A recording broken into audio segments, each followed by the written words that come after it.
Assalamualaikum warahmatullahi wabarakatuh. Perkenalkan, nama saya Amin Maulana, Prodi Pengembangan Masyarakat Islam. Di sini saya akan menjelaskan tentang sedikit teori sosial kritis. Teori kritis adalah atau merupakan sebuah aliran pemikiran yang menekankan penilaian reflektif dan kritik dari masyarakat dan budaya yang menekankan ilmu pengetahuan sosial dan humaniora. Mengkritik dengan kritis itu ada logika. Itu harus ada logika bernalar yang jelas dan ada data faktual. Ada data faktual tentang apa yang dikritik. Kritik yang kritis itu mempunyai tujuan yang membangun, yang konstruktif, dan dilandasi oleh etika. Inilah yang menjadi penting baik secara lisan maupun tulisan. Misalnya ada landasan, atau saya mengambil landasan dari konsep Habermas tentang etika berpendapat atau berkomunikasi di ruang publik, demokratis. Ini untuk menjelaskan dimensi kritik. Ini orang-orang yang mengkritik dengan kritis. Ini ada aturan atau rambu-rambu yang harus dijalankan. Yang pertama harus ada kebenaran objektif. Itu seperti kalau kita mengkritik, itu landasannya harus faktual, yang tampak secara fisik, agar orang yang melihat itu bisa mengetahui masalah dengan jelas dan ada fakta empiris yang bisa disebut fakta empiris. Mengkritik itu bisa, kalau kita salah, bisa berujung pelaporan, karena bukti fisik itu dapat dilihat oleh semua orang yang mendengarkan kritik ini. Yang kedua, aturannya yaitu kejujuran.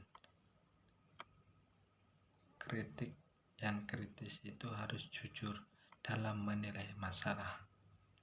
Wilayahnya ini sangat susah dideteksi atau diketahui, karena setiap orang itu mempunyai potensi untuk mengkritik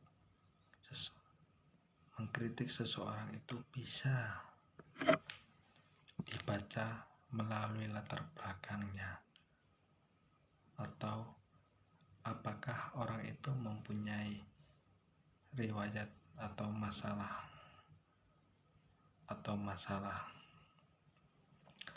Jadi secara identitas itu berbeda dengan daya nalar yang rasional.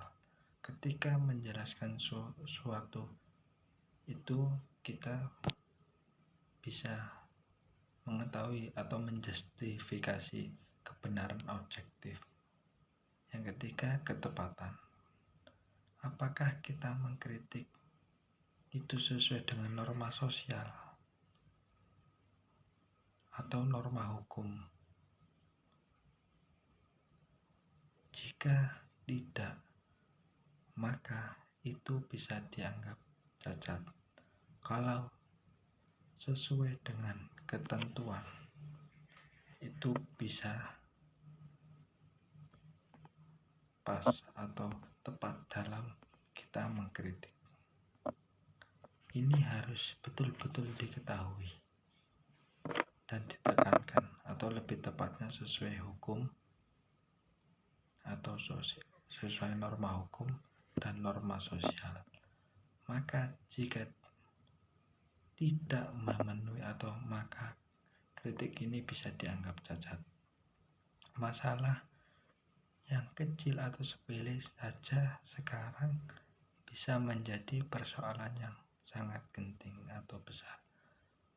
Itu karena perspektif kebenaran itu bisa menjadi sumber, meskipun fakta kebenaran itu bisa dibelokkan dengan dogma-dogma. Ketika orang itu mengkritik serasional mungkin, apakah kita yang dikritik itu yang dikritik itu mentalnya. Ini mengalihkan problem lain, jadi timbul masalah yang orang ini kadang-kadang baik mengkritik. Itu kita harus mengklarifikasi atau memperjelas objektif,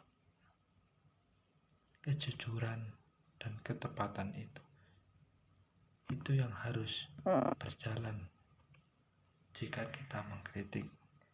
Jika sudah memenuhi persyaratan atau seluruh rangkaian persyaratan itu, agar kritik itu bisa atau supaya kita tidak berakhir harus dari tujuan atau kritik itu sebenarnya membangun.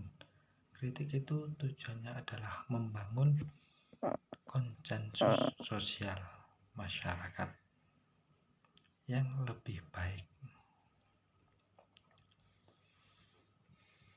ke depannya. Jadi membangun konsensus sosial masyarakat yang lebih baik ke depannya. Jadi bagian mana kita harus mencari. Jadi kritik itu bisa bagian dari analisis sosial kritis terhadap fenomena kritik yang secara konkretnya itu kita harus mengkaji masalah secara mendalam. Itu disebut analisis sosial, yang artinya kita harus melakukan secara teliti yang dilakukan oleh orang yang mengkritik dengan kritis.